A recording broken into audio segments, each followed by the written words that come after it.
Electoral bond scheme తీసుకొచ్చామని supreme court దాన్ని ఆమోదించిందని కూడా చాలా బలంగా చెప్తారు.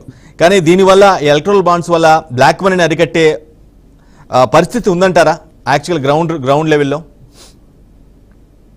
ఇప్పుడు 2014లో నల్లధనాన్ని వెలికిస్తామని, నల్లధనాన్ని అరికడతామని చెప్పినటువంటి ప్రధానమంత్రి గారు అప్పుడు ఎన్నికల బాండ్ల గురించి ఆయన అప్పుడేమి చెప్పలేదు.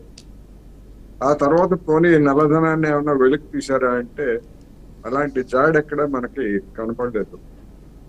నల్లధనాన్ని వెలికి తీసే పేరుతోటి, లేకపోతే ఉగ్రవాదులకి నిధులు అందకుండా చేసేటువంటి పేరుతోటి చేసినటువంటి ఒక పిచ్చి పని పెద్ద నోట్ల రద్దు. దానివల్ల సాధించింది ఏమి లేకపోగా దేశ ఖజానాకి అనవసరమైనటువంటి అదనపు ఖర్చుతో పాటు జనం నానా ఇబ్బందులు పడ్డారు. దాని ఫలితంగా ఆర్థిక వ్యవస్థ కూడా దెబ్బతిన్నది అనేటువంటిది తర్వాత వచ్చినటువంటి విశ్లేషణ. అసలు అన్నిటికంటే విచిత్రం ఏంటంటే ఎన్నికల బాండ్లని రాజ్యాంగ విరుద్ధం అని చెప్పేసి సుప్రీంకోర్టు విస్పష్టంగా చెప్పిన తర్వాత వాటిని సమర్థించడం అంటే నరేంద్ర మోడీ గారికి కానీ లేదా బీజేపీకి కానీ రాజ్యాంగ వ్యవస్థల పట్ల ఉన్నటువంటి గౌరవం ఏమిటనేటువంటిది ప్రధానమైనటువంటి ప్రశ్న. ఏ మాత్రం గౌరవం ఉన్నా సుప్రీంకోర్టు తీర్పు తర్వాత ఈ విధంగా సమర్థించుకోవడం అంటే ఇది ఒక ప్రమాదకరమైనటువంటి పోకడ అనేటువంటిది ఈ సందర్భంగా నేను చెప్పదలుచుకున్నాను. మాకంటే ప్రతిపక్షాలకి ఎక్కువ వచ్చాయి, మాకు తక్కువ వచ్చాయి, ఎవరికి తక్కువ వచ్చాయి, ఎవరికి ఎక్కువ వచ్చాయి అనేటువంటిది లెక్కలన్నీ సమర్పించారు, వివరాలన్నీ బయటకు వచ్చాయి.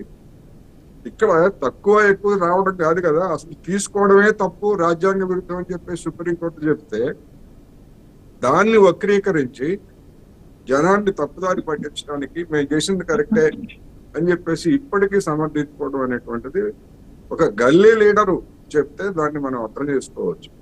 సాక్షాత్తు ప్రధానమంత్రి ఒక ఇంటర్వ్యూలో చెప్పారని చెప్పి మీరు అంటున్న దాన్ని చూస్తే అంటే మొత్తం చరిత్రని లేదా వ్యవస్థలన్నింటినీ కూడా ఏ విధంగా వక్రీకరించడానికి పూనుకున్నారో అనేటువంటిది స్పష్టంగా కనిపిస్తా ఉంది. ఇది చాలా ఆందోళనకరమైనటువంటి అంశం. పోనీ దీనిలో ఏమన్నా నిజాయితీ ఉందా? మాకు ఫలానా కంపెనీ నుంచి నిధులు వచ్చాయని చెప్పేసి ఆయన ఓపెన్ గా సుప్రీంకోర్టు తీర్పుకు ముందు బీజేపీ, ఎందుకంటే వలువలు కలిగినటువంటి పార్టీ అని చెప్పుకుంటుంది కదా, అది మిగతా వాళ్ళు తీసి పక్కన పెడదాం. అటువంటి వాళ్ళు ఏమన్నా ప్రకటించారా? ప్రకటించలేదు. ఎందుకంటే ఏ కంపెనీ నుంచి ఎక్కడి నుంచి ఏ బాండ్లు వచ్చాయో తెలుసు. అక్రమాలకు పాల్పడినటువంటి కంపెనీలు, సూట్ కేస్ కంపెనీల నుంచి కూడా వాళ్ళకి నిధులు అవుతాయనేటువంటి అందరికీ తెలిసినటువంటి లక్ష్యం.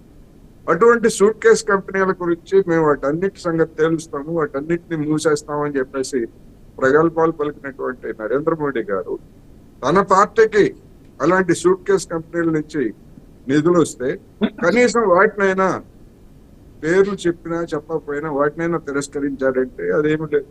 మొత్తం ఖాతాలో వేసుకొని దాన్ని ఖర్చు పెడుతున్నటువంటి పెద్ద మనిషి సుప్రీంకోర్టు తీర్పుని ఈ విధంగా వక్రీకరించడం, అవమానించడం అనేది నిజంగా ఈ ప్రజాస్వామ్యానికి రాబోయేటువంటి రోజుల్లో నరేంద్ర మోడీ గారు మళ్ళా మరొకసారి ప్రధానమంత్రిగా అయ్యేట్లయితే ఎలాంటి ప్రమాదకరమైనటువంటి పరిణామాలు జరగబోతున్నాయో స్పష్టమవుతా ఉంది.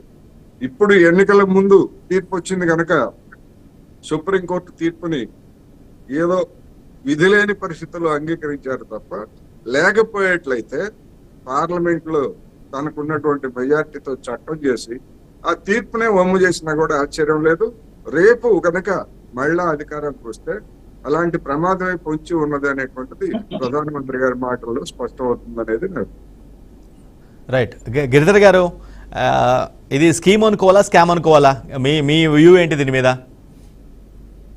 ఏమండి, దీనికి వేరే ప్రత్యామ్నాయం ఏమైనా ఉంటే కనుక ఇది స్కీమో స్కామో నిర్ణయించుకోవచ్చు. మొట్టమొదటిది, మనకు గత 75 సంవత్సరాలుగా మన ఎన్నికలు ఎలా జరుగుతున్నాయో మనం చూస్తున్నాం. ఎస్పెషలీ దక్షిణ రాష్ట్రాల్లో వేల కోట్లు ఖర్చు పెడితే కానీ ఒక కౌన్సిలరో లేదా ఎమ్మెల్యేనో గెలవలేనటువంటి పరిస్థితి మనకి ఈరోజు ఉన్నది. అంటే కనుక ఇంతటి నల్లధనానికి ఏదైనా ఒక ప్రత్యామ్నాయం రావాలి కదా. ఇది నల్లధనం రూపేణా కాకుండా ఏదో ఒక విధంగా దాన్ని ఒక సక్రమమైనటువంటి పద్ధతిలో తీసుకొచ్చేటువంటి ఒక ప్రక్రియ అన్నది జరిగింది. అది ఆ అవకతవకలు ఏ స్కీమ్లో ఉండవు. ఏ స్కీమ్నైనా మనం దాన్ని తప్పించి దాంతో దుర్వినియోగం చేసుకునేటువంటి శక్తి మనలో ఉన్నది. గతంలో అన్ని పార్టీలకు ఉన్నది, అందరూ చేశారు అటువంటివి. కాబట్టి స్కీమ్ని డైరెక్ట్గా తప్పు పట్టడం అనేది ఫస్ట్ తప్పు. రెండవది, సుప్రీంకోర్టు నిర్ణయం తీసుకుంది. సుప్రీంకోర్టు నిర్ణయం మనం ఎప్పుడు స్వీకరిస్తాం, కానీ అదే సుప్రీంకోర్టు ఎన్నో దఫాలు వాళ్ళు చేసిన నిర్ణయాలే తర్వాత మళ్ళీ వాళ్ళు పునర్సమీక్షించుకొని దాన్ని మళ్ళీ తిరగరాసినటువంటి ఉదంతాలు చాలా ఉన్నాయి. కాబట్టి దీన్ని వాళ్ళు తిరగరాయాలని మనకి ఏమైనా గ్యారంటీ లేదు. మళ్ళీ దానికి ఏమైనా అప్పీల్కి వెళ్ళి ఆ స్కీమ్లో ఉన్నటువంటి ఇష్యూస్ని ఏమైనా సవరింపు చేస్తే, వాళ్ళు ఇచ్చిన తీర్పు దేని ఆధారంగా ఇచ్చారు, వాళ్ళు ఎవరు పైసలు ఇస్తున్నారో వాళ్ళ యొక్క